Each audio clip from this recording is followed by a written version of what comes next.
શું આપણા ગામો શહેર જેવી સુવિધાઓથી સજ્જ બની શકે ખરા? જી હા, ગુજરાત સરકાર લાવી છે એક એવી યોજના જે ગામડાઓને બનાવશે સક્ષમ અને સમૃદ્ધ. ગામડાઓના સર્વાંગી વિકાસ માટે સરકાર લાવી છે સક્ષમ ગ્રામ સમૃદ્ધ ગ્રામ યોજના. આ યોજના ગામડાઓના સર્વાંગી વિકાસ માટે રચાઈ છે. ચાલો સમજીએ આ યોજનાનો મુખ્ય હેતુ શું છે. નમસ્કાર મિત્રો, ધ માહિતી શોમાં આપનું સ્વાગત છે.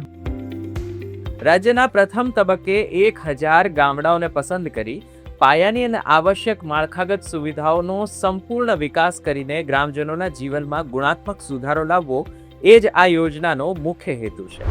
વર્ષ 2026-27ના અંદાજપત્રમાં આ યોજના માટે ₹267 કરોડની જોગવાઈ કરવામાં આવી છે.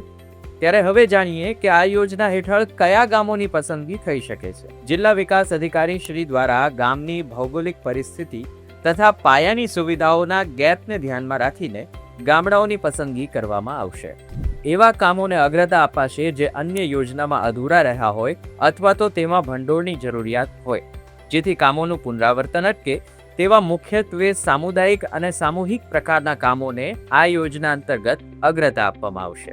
નાણાકીય હિસ્સા તરીકે મંજૂર થયેલ કામ માટે યોજનાકીય ગ્રાન્ટની સામે મેચિંગ શેર તરીકે નાણાં પંચની ગ્રાન્ટમાંથી ગ્રામ પંચાયતે આગામી 3 વર્ષની ટાઈડ ગ્રાન્ટના 75% અને અનટાઈડ ગ્રાન્ટના 50% રકમ નક્કી કરી છે, જેમાં 5 લાખથી ઓછી રકમના કામો લેવાના રહેશે નહીં. આ યોજના હેઠળ માત્ર આ યોજના અન્વયે જ બનનારી એસેટ્સના સુચારુ ઉપયોગ અને અમલીકરણ માટે 5 વર્ષ માટે 2% પ્રતિ વર્ષ ઓપરેશન અને મેન્ટેનન્સ માટે પણ આપવામાં આવશે. સાથોસાથ એક મહત્વની બાબત પણ ધ્યાનમાં રાખીએ તો રોડ રસ્તાના કામો શરૂ કરતા પહેલા પીવાના પાણી અને ગટરના કામો પૂર્ણ કરવા અનિવાર્ય છે. આ યોજના હેઠળ કુલ જોગવાઈના 5% સુધીનો ખર્ચ કન્ટિન્જન્સી, PMU સપોર્ટ અને IEC પ્રવૃત્તિઓ માટે કરી શકાશે.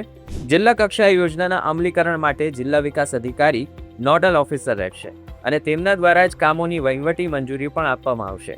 પંચાયતે ગામમાં 100% વેરા વસૂલાત કરવી, નિયમિત સફાઈ રાખવી અને પ્લાસ્ટિક મુક્ત ગામ બનાવવાની લેખિત પ્રતિબદ્ધતા પણ આપવી પડશે. તો આ યોજના ગામડાઓને શહેર જેવી સુવિધાઓ સાથે જોડશે અને ગ્રામ વિકાસને નવી ઊંચાઈ આપશે. સક્ષમ ગ્રામ એટલે સમૃદ્ધ ગુજરાત.